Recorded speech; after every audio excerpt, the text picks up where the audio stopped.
రాజకీయ ప్రయోజనాల కోసం హింసాత్మక చర్యలకు దిగటం సరికాదని మంత్రి పార్థసారథి అన్నారు. ప్రజా సమస్యల పరిష్కారం కోసం సోషల్ మీడియాను వాడుకోవాలన్నారు. ఆగిరిపల్లి మండలం శోభనాపురం గ్రామానికి చెందిన నక్కబోయిన శాంబశివరావు యాదవ్పై ఇటీవల జరిగిన దాడి ఘటనను ఖండించారు. ఘటన గురించి సమాచారం అందిన వెంటనే సంబంధిత పోలీసు అధికారులను అప్రమత్తం చేసినట్లు తెలిపారు. వ్యక్తిగత దూషణలు, అసత్య ప్రచారాలు, అభాండాలు వేయడానికి సోషల్ మీడియాను ఉపయోగించడం సరికాదన్నారు.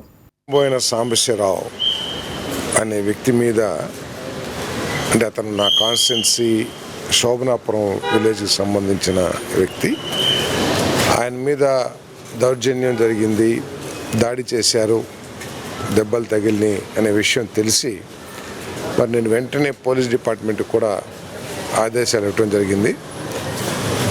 ఎవరు ఈ పని చేసినా కూడా అతని మీద కఠిన చర్యలు తీసుకోండి, ఇటువంటి భవిష్యత్తులో జరగకోకుండా ఏ విధంగా చేయాలనే దాని మీద నేను ఇప్పటికే పోలీస్ శాఖ వారికి, పోలీస్ అధికారులకి ఆదేశాలు ఇవ్వడం జరిగింది. ఇప్పుడు వారిని, ఆ వ్యక్తిని పరామర్శించడం జరిగింది. కొంచెం దెబ్బలు తగిలినాయి, తప్పకుండా డాక్టర్ గారు పరిస్థితి ఏమీ ఇబ్బందికరంగా ఏమి లేదని చెప్పారు. వారికి మంచి వైద్యం అందించమని కూడా చెప్పాను. కాకపోతే అతను ఇటువంటి దాడుల్ని ఎంకరేజ్ చేసే పరిస్థితిని కూడా రాజకీయ నాయకులు ఎంకరేజ్ చేయకూడదని చెప్పేసి భావిస్తాను. సోషల్ మీడియా అనేది వాస్తవాలను ప్రజలకు తెలియజేయటానికి, లేతే ఆ ఊరిలో ఉన్న సమస్యలు తెలియజేయడానికి చేయాలి, కానీ వ్యక్తిగత దోషణలకి, వ్యక్తిగత అభాండాలు వేయటానికి వీటిని చేయటం మూలంగా కూడా కొంత జరుగుతుందని చెప్పేసి భావిస్తూ ఉన్నాను. మరి మాజీ శాసనసభ్యులు చెప్తూ ఉన్నారు, ప్రతిదానికి కూడా ఏంటంటే గ్రావెల్ వ్యాపారానికి దానికి లింక్ చేస్తానికి ప్రయత్నం చేస్తున్నారు వైసీపీ వాళ్ళు, అదేవిధంగా మాజీ శాసనసభ్యులు. నేను వారికి తెలియజేసేది ఏంటంటే, గ్రావెల్ అనేది అభివృద్ధికి కావాల్సిందే, కానీ మైనింగ్ చేయటానికి లీగల్, ఇల్లీగల్ మార్గాలు ఉన్నాయి. ఇల్లీగల్గా జరిగేదాన్ని ఎవరైనా సరే అరికట్టాల్సిందే, ప్రతి పౌరుడికి కూడా ఆ బాధ్యత ఉంటుంది.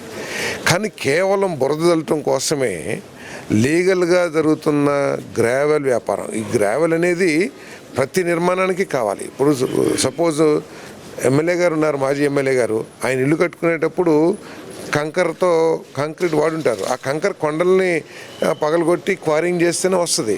సో కొండలను పగలగొడుతున్నారు అని చెప్పేసి ప్రజల్లో ఏదో అపోహలు సృష్టించడానికి, ఇప్పుడు దురదృష్టం ఏంటంటే వైసీపీ వాస్తవాలు, రాష్ట్రానికి జరుగుతున్న మేలు, వీటన్నిటినీ పక్కన పెట్టేసేసి రాష్ట్రానికి నష్టం జరిగినా పర్వాలేదు, అపోహలు, లేకపోతే ప్రజలకి అనుమానాలు, లేకపోతే వాటిని ఆపాలి అనే దృష్టితో పనిచేయటం మూలంగా ఇటువంటి మన దౌర్జన్యకర సంఘటనలకి అవకాశం కలుగుతుందని చెప్పేసి మనం చేస్తాం. అంతేకాకుండా మరి వైసీపీ వారు కూడా రఫా లేకపోతే గంజాయి బ్యాచ్ని కూడా వెన్నుతట్టి మీకున్నాం మేము అని చెప్పడం కానివ్వండి, లేకపోతే ఎవడడ్డు వచ్చినా తొక్కేస్తాము, మీ సంగతి చూస్తాము, 2029లో మేము వస్తాము, మీ సంగతి చూస్తామని అధికారుల్ని, వ్యాపారస్తుల్ని, ఉద్యోగస్తుల్ని అందరం భయపెట్టేదానికి ఆ కార్యకర్తలు కూడా కొంత ఆ ప్రభావానికి లోనయ్యి గొడవలు సృష్టించడానికి కూడా మరి వెనకాడతలేదేమో అని చెప్పేసి కూడా నేను భావిస్తా ఉన్నాను. ఇటువంటిది మంచిది కాదు. ఇటువంటి ఏ తెలుగుదేశం పార్టీ ఇటువంటి పరిస్థితులను ప్రోత్సహించదు, దీన్ని అరికట్టాల్సిందే. అంతేగాని సోషల్ మీడియా ఉంది కదా అని చెప్పేసి ఇష్టం వచ్చినట్టు వ్యక్తిగత దూషణలకి లేకపోతే క్యారెక్టర్ అసాసినేషన్కి వాడుకుంటే ఇటువంటి పరిస్థితులు ఉత్పన్నమయ్యే అవకాశం ఉంటాయి. కాబట్టి అందరూ కూడా సంయమనం పాటించాలని చెప్పేసి